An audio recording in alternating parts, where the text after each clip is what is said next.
말씀의 제목 한번 따라서 합니다. 받은 은혜를 감사합시다. 받은 은혜를 감사합시다. 어느 이웃집 아주머니가 길을 가다가 옆에 이웃집 사는 아주머니와 함께 길을 걸어가는 그 이웃집 아주머니를 보았어요. 그랬더니 그 아주머니 옆에 귀여운 아이가 어머니의 손을 잡고 걸어가는 거예요. 그래서 너무 귀여워서 그 이웃집 아주머니가 있는 지갑에서 돈 5,000원을 딱 아이에게 주었습니다. 그러자 그 아이의 어머니가 그 아이에게 말을 하는 거예요. 아이야, 이럴 때 뭐라고 말해야지? 5글자로 말해봐 라고 말을 했어요. 그러자 이 아이가 어떻게 말을 했는지 혹시 아십니까? 감사합니다. 이것도 5자네. 감사합니다. 그런데 말을 하지 않았어요. 돈 5,000원을 받고 엄마가 이럴 때 어떻게 인사해야 되겠니? 5글자로 말해보렴. 말을 했더니 우리가 생각하는 처럼 감사합니다 라고 말을 하지 않았어요. 뭐라고 말했을까요? 뭘 이런 걸 다. 뭘 이런 걸 다. 이 아이가 5,000원을 받고 엄마가 감사하라라는 의도로 5글자로 말해보렴 말을 했더니 감사합니다 라고 말했으면 좋았을 텐데 아이가 뭐라고 말했다고요? 뭘 이런 걸 다. 그래요. 우리가 세상을 살아갈 때 감사하다라는 말이 참 이렇게 우리 입 밖에 나올 것도 같지만 참 나오지 않는 것이 감사의 말입니다. 우리 성도님들은 지난 한 주 살아가면서 사람들에게 또 하나님께 이런저런 일들로 인해서 감사하다라는 말을 고백했거나 또 말해본 적이 몇 번이나 있습니까? 100번이나 더 돼요. 예, 그래 100번도 더 되는 우리 권사님들도 있지만 어쩌면 5번도 말하지 못하셨던 우리 성도님도 혹여 있을 수도 있어요. 왜 우리가 세상을 살아가면서 우리가 깊이 생각해 보면 이것도 감사하고 저것도 감사할 터인데 왜 감사하다라는 말을 우리가 입 밖에 잘 내지 못할까요? 이 어린아이도 감사합니다라는 말을 하지 않고 뭘 이런 걸 다 이렇게 말을 하잖아요. 왜 우리는 감사의 조건들을 헤아려 보면 참 많이 있는데 왜 감사합니다라는 이런 말을 우리가 하지 않을까요? 어쩌면 우리가 훈련이 안 돼서 그럴 수도 있고 우리의 감정이 정말로 메말라서 우리가 감사하다라는 말도 하지 않을 수도 있고 어쩌보면 감사의 수치가 더 높아서 우리가 감사를 하지 못할 수도 있습니다. 그러나 오늘 본문을 통해서 오늘 예수 그리스도 앞에 엎드려 감사하다라는 말을 했던 이 하나님께 영광을 돌리는 한 사람 한 사람을 볼 수가 있습니다. 본문을 통해서 예수님께서는 감사하는 마음이 얼마나 큰지를 얼마나 귀한지를 우리들에게 말씀해 주고 있고 우리 또한 하나님께 예수 그리스도 앞에 감사하며 살아갈 것을 본문을 통해서 우리들에게 잘 보여주고 있습니다. 우리가 감사하기 위해서 본문을 통해서 첫 번째 살펴보기를 원하는 것은 예수님께 나와야 한다는 것입니다. 누가복음 오늘 저자는 누가는 오늘 본문의 상황이 어떠한 상황인지 11절에서 잘 말씀해 주고 있는데요. 11절 말씀 보니까 예수님께서 어디로 가셨을 때 이 일이 일어났다고 말씀하고 있습니까?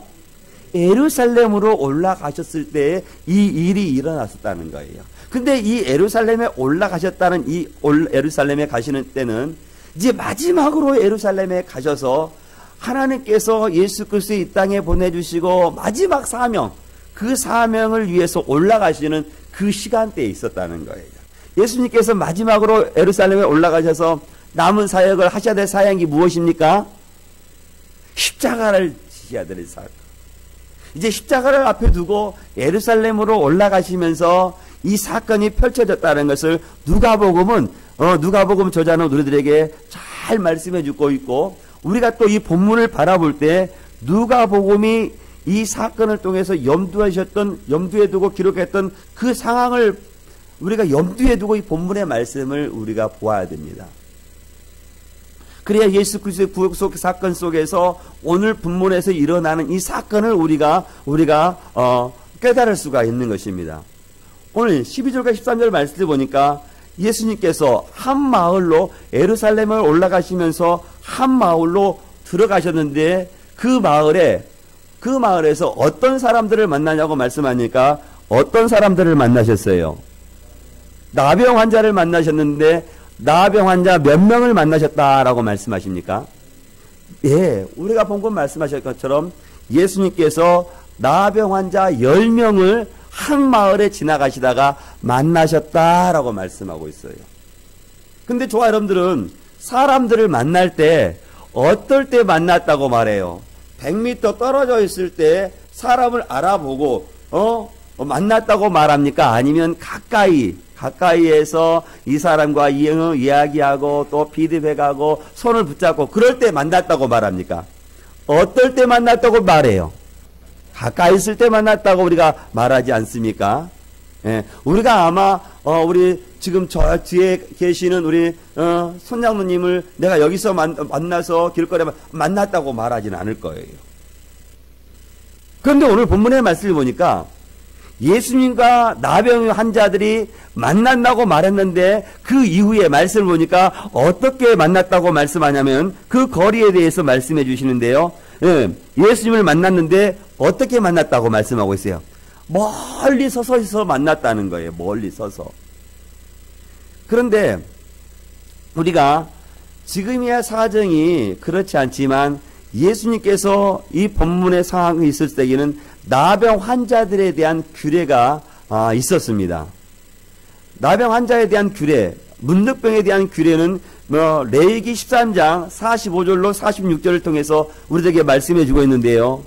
나병 환자들은 사람들이 갈 때에 입술을 가리고 멀리서 사람이 오면 부정하다 외쳐야 되는 거예요.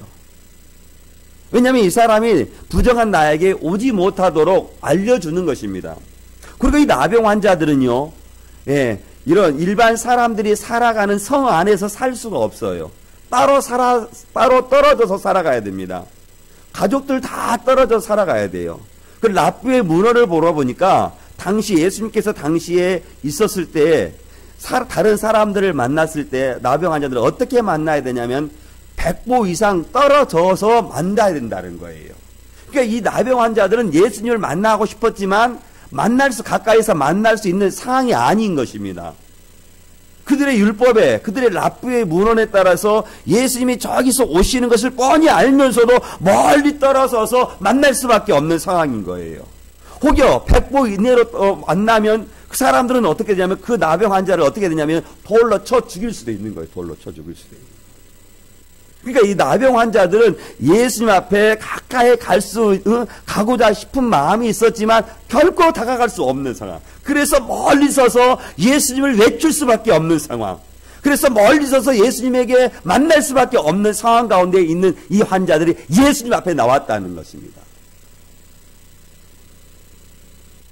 그래서 멀리 서서 어떻게 나고 말씀하냐면 오늘 서서 13절 말씀이니까 어떻게 말씀하고 있어요? 소리를 높여 예수님을 부르셨다는 거예요.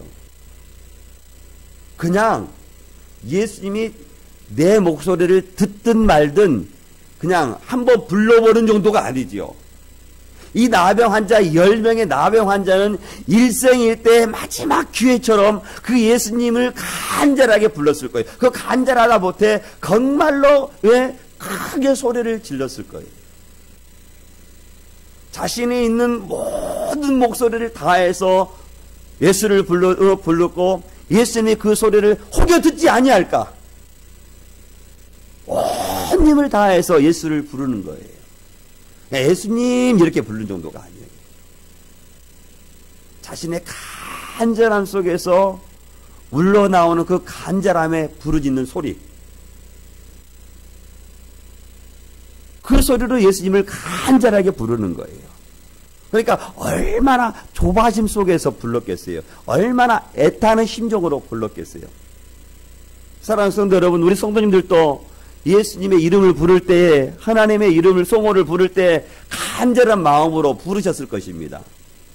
정말로 가정의 이급함 앞에, 여러분의 자녀들이나 여러분의 나의 생명의 이급함 앞에 하나님을 어떻게 불러야 됐는지, 바로 그러한 심정으로 10명의 나병 환자들이 예수님을 부르는 거예요. 예수님을 부르고 어떻게 말씀하고 있습니까? 우리를 어떻게 말씀하고 있어요? 우리를 불쌍히 여겨달라라고 말씀하신, 예수 그리스도를 멀리 서서 만날 수밖에 없는 상황 가운데 나병 환자가 자신의 모든 힘을 다하여서 예수 그리스도를 이름을 부르고 그 예수님에게 뭐라고 말하냐면 나를 불쌍히 여기소서라고 말하고 있는 거예요. 사랑하는 성도 여러분, 나병 환자들만 예수의 이름을 소리 높여 부르고 예수님 앞에 나와서 나를 불쌍히 여겨달라고 하는 나병 환자들만 부르거나 외치는 것이 아니에요. 저와 여러분들도 예수의 이름을 간절하게 부르고 예수 앞에 나와서 어떻게 간구해야 되냐면 나를 불쌍히 여기소서라고 간구해야 되는 것입니다.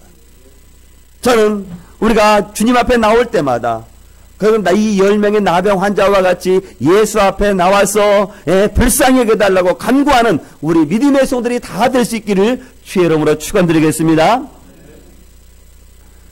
주님 앞에 나와서 불쌍히 여겨달라는 이 애침의 소리에 예수님께서는 반응하셨어요. 오늘 본문을 통해 두 번째 살펴보기로 원하는 것은요, 저들에게 뭐라고 말씀하시냐면 제사장들에게 몸을 보이라 라고 말씀하시겠습니다. 14절 말씀을 보니까 예수님께서 보시고, 예수님께서 보셨다. 예수님은요, 자기를 부르짖는 사람의 소리를 반드시 들으시고 들으실 뿐만 아니라 어떻게 하시는 분이냐면 보시는 분이십니다. 우리가 부르짖지 아니한다 할지라도 하나님께서는 그의 백성들을 다 살펴보시는 거예요. 고통의 모습을 보시고 고통의 소리를 들으시는 분이 누구시냐면 전능하신 하나님이시고 성자 하나님이심을 우리들에게 말씀하고 계시는 것입니다. 그러니 사랑하는 성도들에게 하나님께서 말씀하시는 것은 너는 내게 부르짖으라라고 말씀하시는 거예요. 부르짖으면 내가 응답하시겠다라고 말씀하시는 것입니다. 저는 이 약속의 말씀을 믿고 힘들 때나 기쁠 때나 하나님께 부르짖는 우리 믿음의 성도들이 다 될 수 있기를 주의 이름으로 축원드리겠습니다.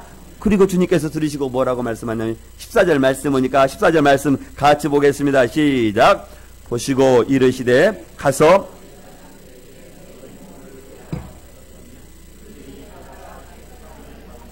아멘 할렐루야. 예, 예수님께서 그들의 불쌍한 소리를 들으시는 거예요. 그리고 그들의 불쌍한 형편의 상황을 다 보시는 것이, 물론 우리 예수님은 나병의 10명의 나병의 환자가 예수님의 눈으로 보시지 아니할다 할지라도 그들의 형편과 사정 상황에 속에서 무엇이 필요한지를 다 아시는 분이십니다. 그럼에도 불구하고 보시고 그들의 필요가 무엇인 것을 아시고 예수님께서 말씀하시는 것은 너희들이 제사장들에게 가서 너의 몸을 보이라 라고 말씀하시는 거예요. 당시의 제사장들은 어떤 일들을 했냐, 물론 제사 일도 했지만 문둥병에 낫고 또 문둥병 누가 걸렸는지를 이렇게 말해주는 일들도 겸해했습니다. 그러니까 지금 10명의 나병 환자들은 지금 어떤 상황이 있냐면 온몸에 문둥병이 발해 있는 거예요. 문둥병에 걸려서 제사장에 가는 것은 상상할 수도 없는 일입니다. 낫는 몸에 어떤 낫는 표시가 있거나 나아서 제사장들에게 가야 하는 것이지, 이미 내 몸에 온몸에 문둥병이 지금 피고 있는데 제사장에 간다는 것 상상할 수 없는 일입니다. 만약에 간다가 사람들을 만나면 어떻게 되겠어요? 백보 안에 들어온다? 그들이 부정하다 말을 외치지 않는다? 그러면 사람들이 어떻게 하겠어요? 돌로 쳐 죽이는 거예요. 지금 우리들처럼 마음이 좋아서 그래 일로 와 라고 말하지 않습니다. 돌을 들어서 그를 쳐 죽일 수도 있는 거예요. 그럼에도 불구하고 예수님께서는 너희 몸을 제사장들에게 가서 보이라라고 말씀하시는 겁니다. 그런데 이 문둥병의 10명의 나병 환자들은 예수님의 이 말씀을 받고 어떻게 하는 겁니까? 하고 있다고 말씀하시는 거예요. 몸에 나아지는 표시도 없고 어떤 좋아지는 기미도 없지만 예수님께서 내 몸을 제사장에게 가서 보이라라는 이 말씀을 믿고 그냥 가는 겁니다. 근데 가다가 보니까 그 오늘 말씀 보니까 그들의 나병이 어떻게 됐다라고 말씀하고 있어요? 다 나았다라고 말씀하고 있어요. 나아서 가는 게 아닙니다. 문득병이 온몸에 피어있지만 가다 보니까 문득병이 어떻게 됐다는 거예요? 다 나았다는 거예요. 그냥 조금씩 한 걸음 뛰니까 조금 나았고 두 걸음 뛰니까 조금 나은 것이 아니에요. 가다가 보니까 어떻게 했다라고 말씀하시는 거예요. 온몸이 나았다는 것입니다.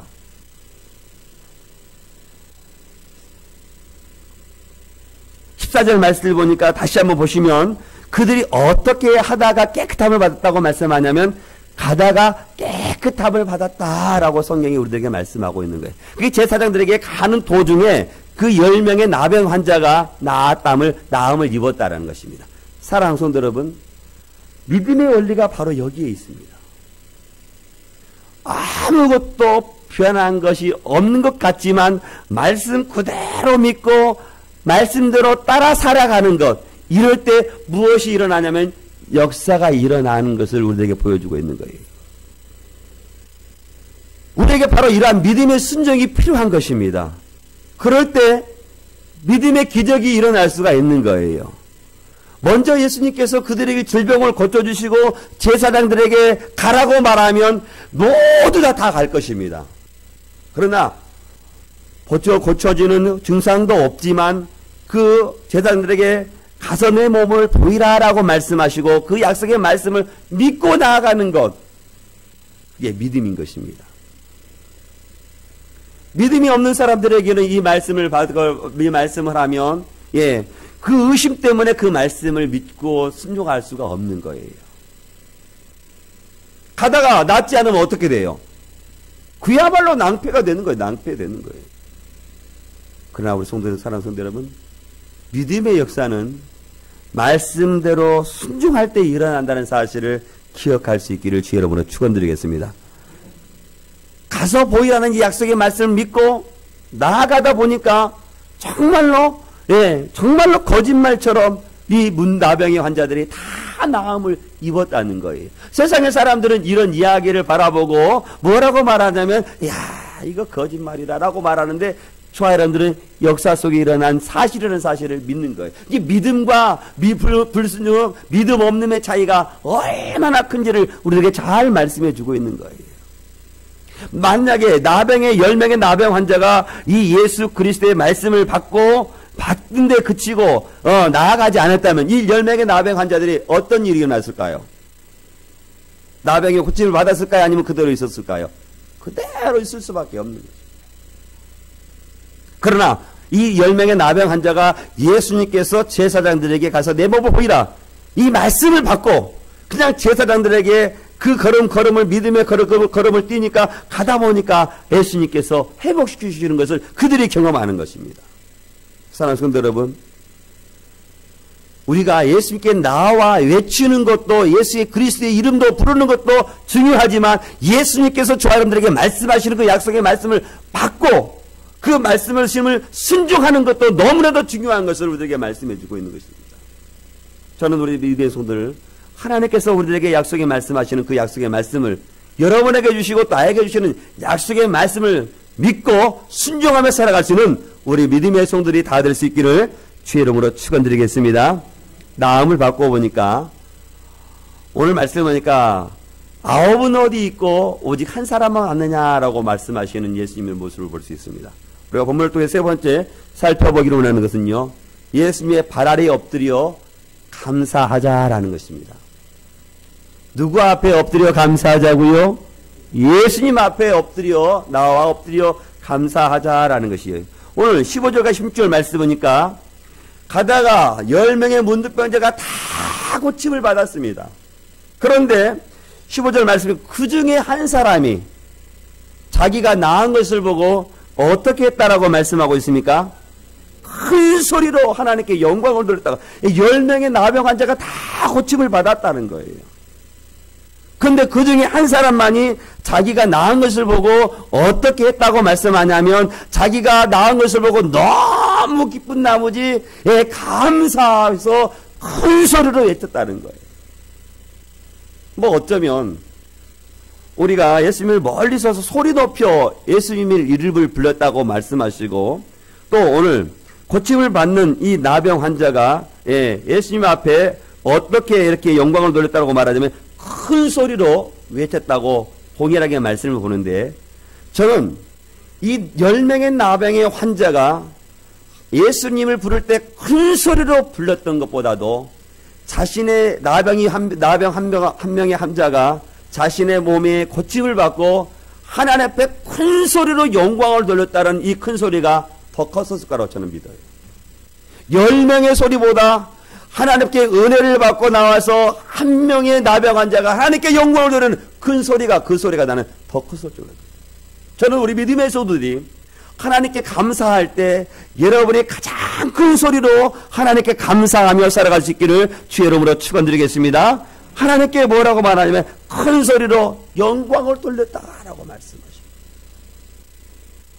하나님께 영광을 돌리는 방법이 참 많이 있습니다. 여러분들이 하나님께 영광을 돌리며 살아가야 될 성도들인데, 어떤 분들은 충성함으로 하나님께 영광을 돌리는 분도 있고, 어떤 분들은 하나님께 감사함으로, 어떤 분들은 하나님께 찬송함으로 하나님께 영광을 돌리는 다양한 목소리로, 다양한 소리로 하나님께 영광을 돌리는 게 있을 거예요. 저는 여러분들에게 하나님께 주시는 달란트와 은사를 가지고 하나님께 영광을 돌리며 살아갈 수 있기를 주의 이름으로 축원드리겠습니다. 그런데 오늘 말씀 보니까 영광을 돌리는데 홀림이 돌아왔다라고 말하고 있어요. 제사장에게 가서 그 몸을 보이지 아니하고 가다가 고침을 받은 것을 확인하고 성 안에 있는 제사장에게 가지 아니하고 누구에게 왔다는 거예요? 예수님 앞에 달아왔다.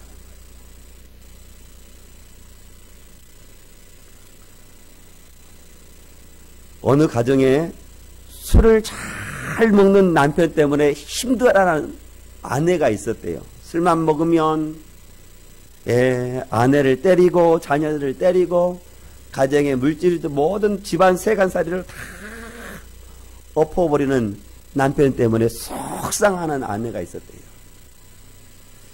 술만 먹으면 그렇대요. 그런데 어느 날도 똑같이 술 먹고 아내에게 행패를 부리고 집을 난장판을 다 치고 나서 그냥 술기운에 못 이겨 방 안에서 잠을 남편이 잤대요. 그 아내가 하도 답답해서 집안 세간살을 다 치우면서 신세 한탄을 하는 거예요. 하나님, 나는 언제까지 이 화상 때문에 내가 이렇게 근심하며 살아가야 됩니까? 슬피 울며 탄식하며 기도하는데, 그런데 갑자기 성령께서 감동하셔서 옛날에 목사님께서 말씀하셨던 말씀이 생각나는 거예요. 감사할 수 없는 상황 속에서도 감사하라라는 목사님의 말씀을 생각나서 그 말씀 기억나가지고 하나님께 감사했더니 감사의 조건들이 많이 있더래요. 감사한 조건들이 우리가 생각해보면 홀로 살지 않고 그나마 이만한 남편이 있어서 그 행패 부리는 남편이 있어서 감사하다는 거예요. 그래서 이것저것 하나님께 감사하는데 남편이 술 먹다가 그냥 잠이 깨서 그냥 살며시 눈을 뜨는데 아내가 자신을 두고 그냥 감사하다는 거예요. 그래서 눈을 뜬 남편을 보고 빙그레 아내가 웃더래요. 그래서 남편이 하도 어처구니가 없어서 왜 이렇게 웃고 이렇게 기도하냐고 그랬더니 하나하나 남편에게 이야기를 하면서 이것도 감사하고 남편 있는 것도 감사하고 이것저것 다 감사하더라는 거예요. 그래서 남편이 조용히 아무런 말도 하지 않더니 뭐라고 이번 주에 내가 교회 가겠노라고 이런 이야기. 이게 해피엔딩이니까. 근데 우리가 이런 감사의 조건들만 이런 것만 있으면 얼마나 좋겠어요. 그러나 우리가 살다 보면 이런 감사의 조건들도 있겠지만 감사할 수 없는 조건들이 얼마나 많이 있어요. 그럼에도 불구하고 오늘 성경을 말씀보니까 감사할 것을 성경은 우리에게 말씀하고 있는 거예요. 오늘 말씀 10명의 나병 환자들이 다 고침을 받았지만 우리 고침을 받았다면 10명의 나병 환자가 다 누구에게 나와야 되겠어요? 예수님께 나와야 되는데 그런 감사의 조건이 있었지만 돌아온 사람은 몇 사람이라는 거예요? 한 사람뿐이라는 거예요. 한 사람 앞에 예수님 앞에 돌아와서 예수님 앞에 어떻게 하면 감사하냐면 엎드려 감사했다라고 말씀하시는 거예요. 그런데 예수님 앞에 돌아와서 감사했던 사람은 누구라고 성경은 말씀하냐면 그 사람이 누구였다는 거예요. 사마리아 사람이었다는 거예요. 그러니까 그 10명의 나병 환자 가운데는 다 사마리아 사람만은 아니었을 겁니다. 왜냐하면 성경 누가가 이 돌아온 사람이 사마리아인이었다라고 말하는 것을 보면 그 9명의 가운데에는 어떤 사람들도 있었을 것 같아요. 유대인도 있었을 것 같아요. 그런데 돌아온 사람들은 유대인이 아니라 사마리아 사람이었다는 거예요. 사마리아 사람들은 오히려 유대인들에게 멸시와 천대를 받는 사람들입니다. 예수님께 돌아야 될 사람들이 있다면 사마리아인들보다도 누가 먼저 돌아야 되겠습니까? 유대인들이 먼저 돌아야 돼요. 10명의 나병 가운데 유대인이 있었다면 이 사마리아인들보다 더 빨리 예수님 앞에 나와서 엎드려 감사해야 되는데 그 유대인들은 예수님 앞에 나오지도 않고 엎드리지도 않고 감사하지도 않았는데 어떤 사람이 예수님 앞에 감사하고 있다는 거예요. 사마리아 사람입니다. 사마리아 사람. 10명의 모든 나병 환자가 하나님의 은혜를 다 받았는지 그 하나님의 9명의 10명의 나병의 환자 9명의 나병의 환자는 예수 그리스도의 은혜를 다 잊어버리고 오직 예수 그리스도의 은혜를 기억해서 도와왔던 사람들은 사마리아 사람이라는 거예요. 그리고 엎드려 감사했다라고 말씀하고 있다는 것입니다. 그러면서 예수님께서 말씀하셔요. 17절과 18절 말씀이니까 예수님께서 그 사람이 돌아온 사람이 사마리아라는 사실을 알고 17과 18절 말씀 같이 봅니다. 시작. 예수께서 대답하여 이르시되 10사람이 다 깨끗함을 받지 아니하느냐? 그 9은 어디 있느냐? 이 이방인 외에는 하나님께 영광을 돌리러 올 자가 없느냐 하시고 오늘 예수님께서는 9명이 어디 있느냐? 9명이 다 고침을 받았는데 그 9사람은 다 어디 있느냐라고 말씀하시는 거예요. 그러면서 이방인 외에 방금 위에는 사마리안이라고 말했고 지금 본문에서는 19절에서는 뭐라고 말씀하고 있어요? 이방인이라고 말씀하고 있어요. 유대인들이 사마리아를 이방인으로 보는데 그 예수님께서 그 유대인들의 입장에서 뭐라고 이방인 외에 왜 하나님께 영광을 돌리는 사람이 없냐라고 말하고 있는 거예요. 하나님께 영광을 돌아야 될 사람이 누군데? 유대인인데 그 유대인들은 어디 있느냐? 왜 이방인만 하나님께 예수님께 돌아와 영광을 돌리고 있느냐라고 말씀하고 있다는 거예요. 물론 사랑하는 성도 여러분, 하나님께 영광을 돌리고 예수 그리스도에게 영광을 돌려야 될수록 유대인이나 사마리나 상관이 없죠. 이방인들이나 유대인들이나 아무 상관이 없죠. 교회를 오래 다닌 사람만 하나님께 영광을 돌려야 될 필요도 없고 교회를 지금 다녔다고 해서 하나님께 영광을 돌리지 못하는 것도 아닐 것입니다. 우리가 기억해야 되는 것은 은혜를 많이 받았는가 적게 받고 하나님께 감사하는 것 그것 아니라는 거예요. 은혜를 많이 받아서도 감사하는 사람이 있고 은혜를 적게 받아서도 하나님께 감사할 사람이 있는데 우리 예수님께서는 어떤 사람이 되기를 원합니까? 감사하는 사람이 되기를 원합니다. 요새는 감사하는 것이 점차 잃어버리지 않습니까? 당연히 그것을 감사해야 함에도 불구하고 그것을 당연히 해줘야 되는 것처럼 여겨버릴 때가 많이 있어요. 물론 자녀들이 부모님의 사랑을 많이 받고 그 부모 자녀들이 다 그렇지는 않지만 부모들은 당연히 이렇게 생각한다는 그런 자녀들도 있고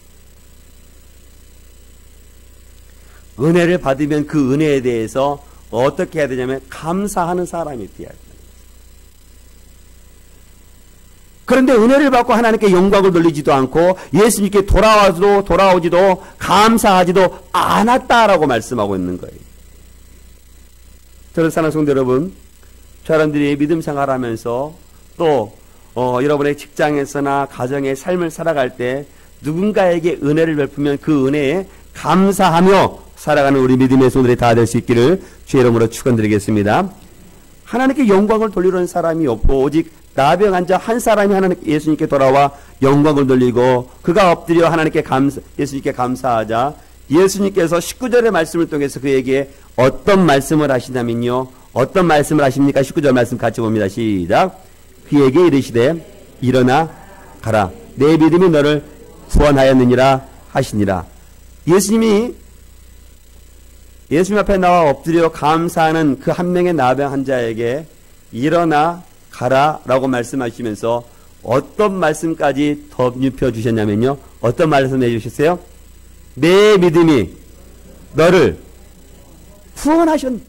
내 믿음이 너를 구원하였다라고 말씀하고 있다라는 것입니다.